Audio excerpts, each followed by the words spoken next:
marcó una época. Fondos reservados, corrupción, una fuga al extranjero, una detención rocambolesca entre Tailandia y Laos, amenazó con tirar de la manta y su caso hirió de muerte a un gobierno. Hoy, en un tema al día, ¿quién era Luis Roldán? Un tema al día, con Juan Luis Sánchez. El podcast de eldiario.es. Una cosa antes de empezar. Este podcast cuenta con el apoyo de Podimo. Gracias a los suscriptores de Podimo puedes disfrutar de este programa de manera gratuita.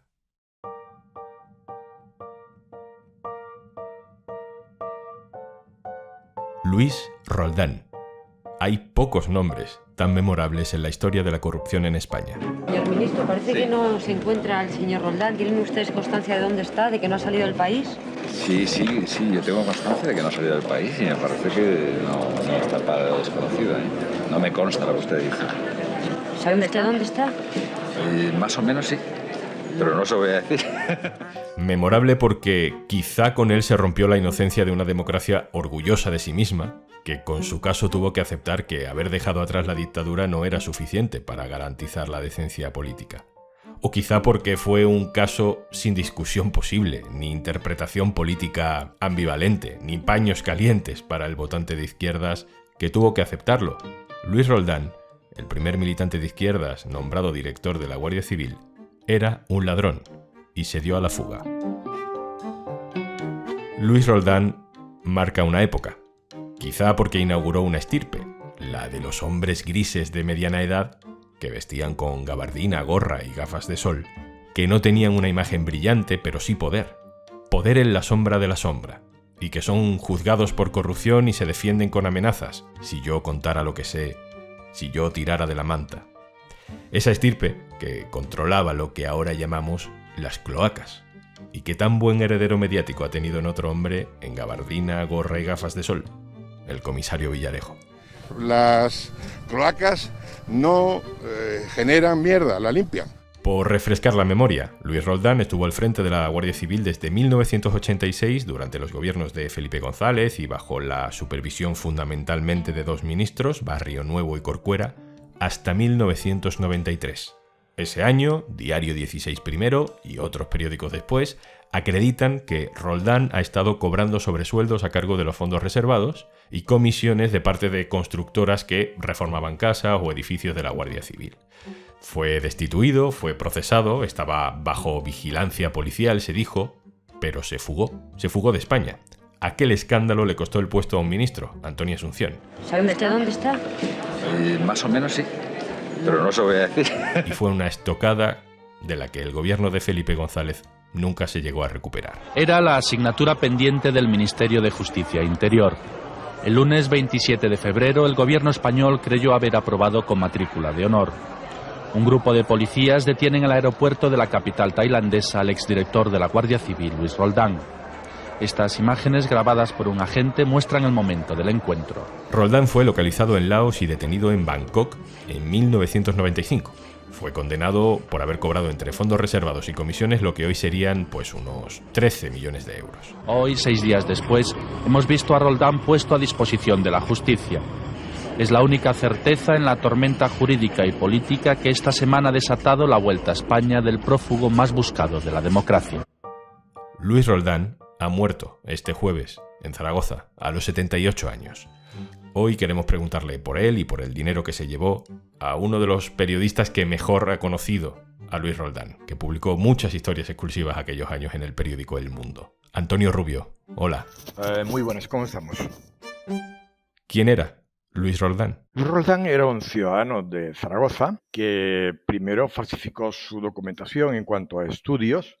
Dijo que era licenciado en Economía y nunca lo fue. Estuvo en el Ayuntamiento de Zaragoza como concejal. Más tarde fue nombrado delegado del gobierno en Navarra. Con posterioridad fue nombrado director de la Guardia Civil en 1986. Fue el primer civil nombrado director de la Guardia Civil. Sí, si mi memoria no me falla, efectivamente fue el primer civil y digamos que el resultado final no fue muy enriquecedor, aunque estuvo a punto de ser nombrado, y eso no hay que olvidarlo, ministro del Interior después de la famosa patada en la puerta del señor Corcuera, que tuvo que dimitir como tal.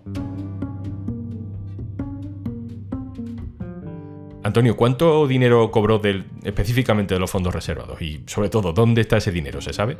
En total fueron unos 1.300 millones de pesetas lo que llegó a recaudar o lo que llegó a acumular Luis Roldán. Ese dinero lo puso en manos de Francisco Paesa y en manos de un ex miembro o dirigente del Ministerio del Interior. Ese dinero estaba depositado en el Aresban de Madrid y Beatriz García, la sobrina de Francisco Paesa, lo trasladó directamente a Singapur. Con lo cual, digamos que el rastro del dinero desapareció finalmente. Nunca se supo más de la historia hasta el punto que Luis Roldán siempre ha tenido problemas económicos para vivir. Perdón, ¿me permiten un momentito? Sí.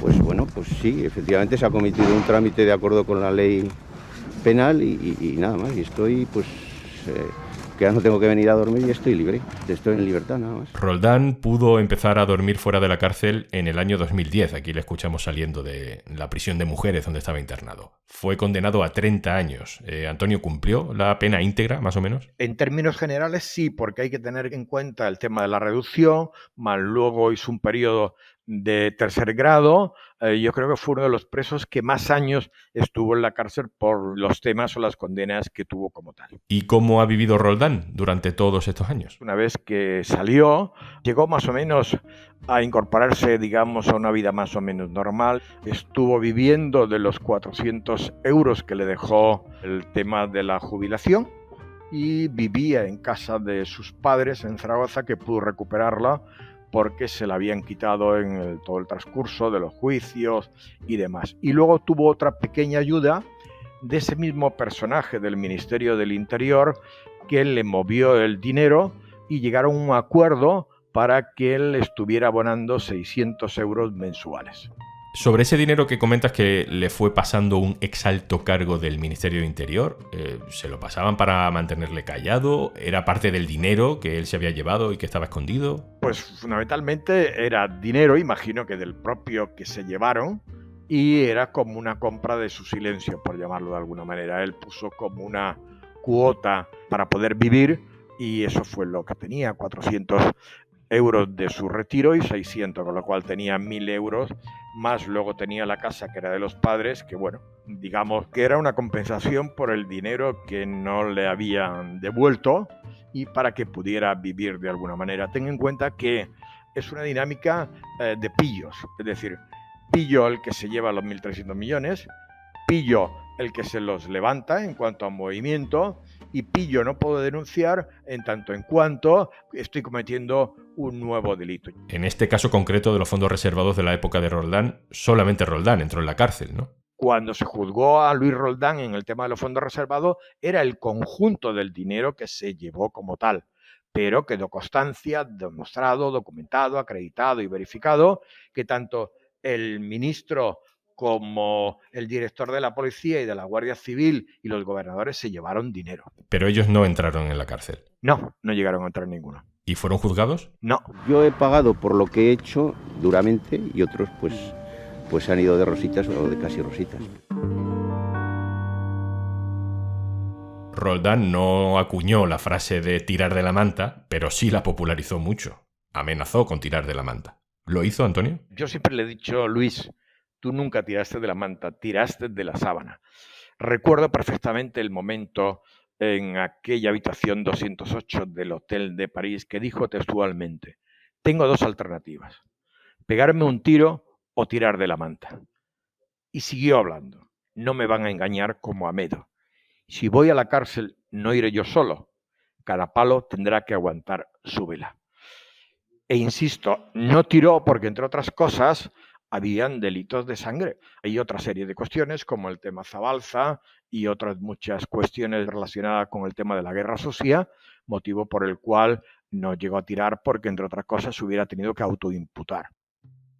Visto con el tiempo, ¿crees que este caso marca un antes y un después en el tratamiento político, mediático de la corrupción? Yo creo que ha servido para dos cuestiones. Uno, que el público en general tenga conciencia de que la corrupción existía y que había que denunciarla.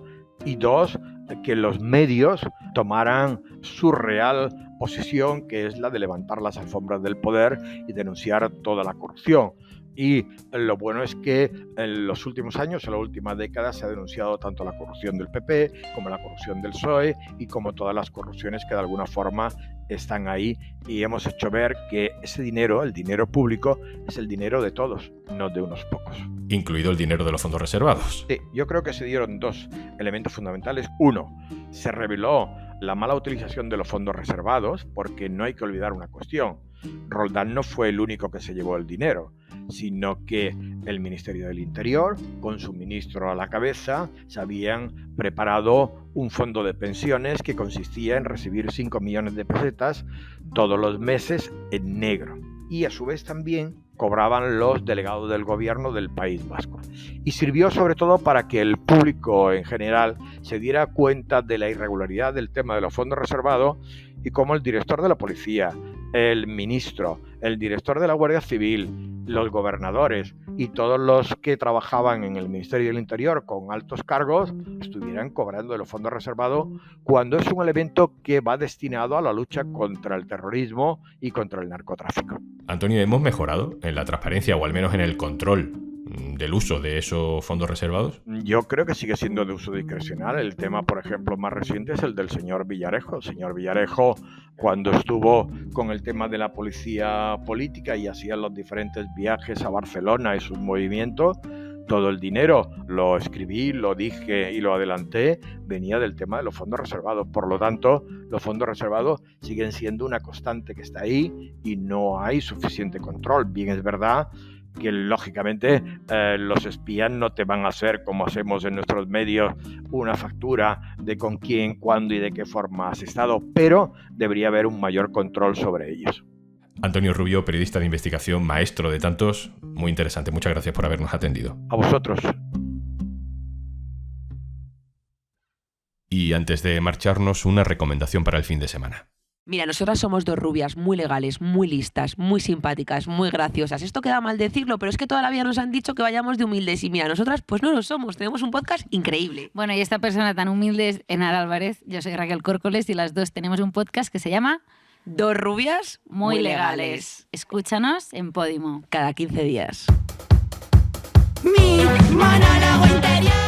Tía, que tenemos un podcast nuevo. Os podréis escuchar cada 15 días. Cada 15 días. Si somos profesionales. La primera vez que quedamos, me dijiste, voy sin bragas que no tenía limpias. Una profesional.